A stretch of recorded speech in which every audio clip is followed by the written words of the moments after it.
4 महीने में गिर जाएगी बीजेपी सरकार, इंडिया का प्लान आया सामने। एनडीए सरकार की इंडिया गठबंधन ने शुरू की घेराबंदी। शरद पवार का दावा, इंडिया गठबंधन के पक्ष में आएगा बड़ा नतीजा। नरेंद्र मोदी ने तीसरी बार सरकार बना ली, लेकिन इस बार मोदी कमजोर दिखाई दे रही हैं। सहयोगियों के दबाव में सरकार दिखाई दे रही है। बीजेपी का वोट शेयर से लेकर सीट सब कुछ कम हुए हैं। उत्तर भारत में उसे खासा नुकसान हुआ है। पश्चिम, पूरब, उत्तर भारत में बीजेपी को जबरदस्त नुकसान हुआ है। सिर्फ दक्षिण भारत में वो नुकसान में नहीं रही। इस बीच अब राज्यों में भी बीजेपी की हार का असर दिखाई देने लगा है। पार्टी के अंदर आपसी कलह बढ़ती जा रही है। सहयोगी नाराज दिखाई दे रहे हैं। तो बीजेपी को सबसे बड़ी चिंता इसी साल 3 राज्यों में होने वाले विधानसभा चुनावों को लेकर है। महाराष्ट्र, हरियाणा और झारखंड में 4-6 महीने में विधानसभा चुनाव होने हैं। उससे पहले केंद्र शासित प्रदेश जम्मू कश्मीर में भी विधानसभा चुनाव होंगे। इन राज्यों के चुनाव परिणाम बीजेपी को डराते दिखाई दे रही हैं। खास तौर पर जहां सरकार बीजेपी या एनडीए की है, वहां पर बीजेपी की जमीन खिसकती हुई दिखाई दे रही है।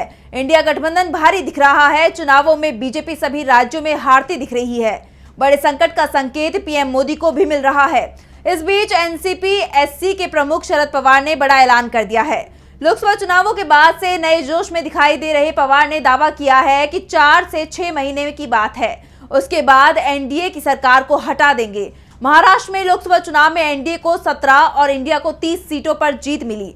एक निर्दलीय ने चुनाव जीता, जिसने बाद में कांग्रेस का समर्थन करने का ऐलान कर दिया। यानी राज्य में इस समय 31 सांसद इंडिया के और 17 एनडीए के हैं। इसे लेकर शरद पवार ने कहा कि इस बार का चुनाव बहुत अलग था। इस चुनाव में शुरुआत में एक छवि बनी थी कि मोदी है तो मुमकिन है। कहा गया कि मोदी की गारंटी है, लेकिन आखिरकार हुआ क्या? पीएम के चुनावी भाषणों की आलोचना करते हुए शरद पवार ने कहा कि चुनाव प्रचार में कुछ नियमों का पालन करना होता है। सभ्यता को कायम रखना चाहिए। चुनाव के दौरान कहीं भी जाति या धर्म से जुड़े मसलों को उठाने की अनुमति नहीं दी जानी चाहिए। पवार ने चुनाव प्रचार के दौरान पीएम मोदी के भाषण को लेकर उन्हें जमकर घेरा, तो ये भी साफ कर दिया कि जनता ने बीजेपी को सबक सिखा दिया है। और इसके साथ ही पवार ने यहां तक कह दिया कि 4-6 महीने में देश में बड़ा बदलाव आने वाला है। उन्होंने कहा कि जल्दी महाराष्ट्र में सरकार बदल जाएगी, इंडिया गठबंधन की सरकार बनेगी। लोकसभा चुनाव में इंडिया गठबंधन को जनता का जो समर्थन मिला, विधानसभा चुनाव में ये और भी ज्यादा दिखाई देगा। वैसे दावा ये भी किया जा रहा है कि अगर एनडीए के पक्ष में हालात में बड़ा बदलाव नहीं हुआ तो अक्टूबर-नवंबर में होने वाले महाराष्ट्र विधानसभा चुनाव में उसकी हार तय है। इंडिया गठबंधन आसानी से राज्य की 288 सीटों में से 200 सीटों पर जीत हासिल कर सकता है और इसे लेकर बीजेपी के अंदर अभी से बेचैनी दिखाई दे रही है।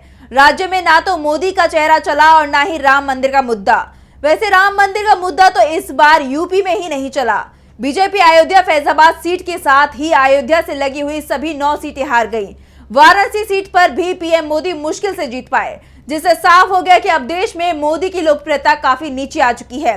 दावा तो यहां तक किया जा रहा है कि यूपी में ही मोदी से ज्यादा लोकप्रिय राहुल गांधी हो चुके हैं और राहुल की लोकप्रियता का फायदा इंडिया गठबंधन को यूपी में मिला। और अब शरद पवार के दावे से यह साफ हो गया है कि आने वाले समय में बीजेपी की मुश्किल और भी ज्यादा बढ़ने वाली है।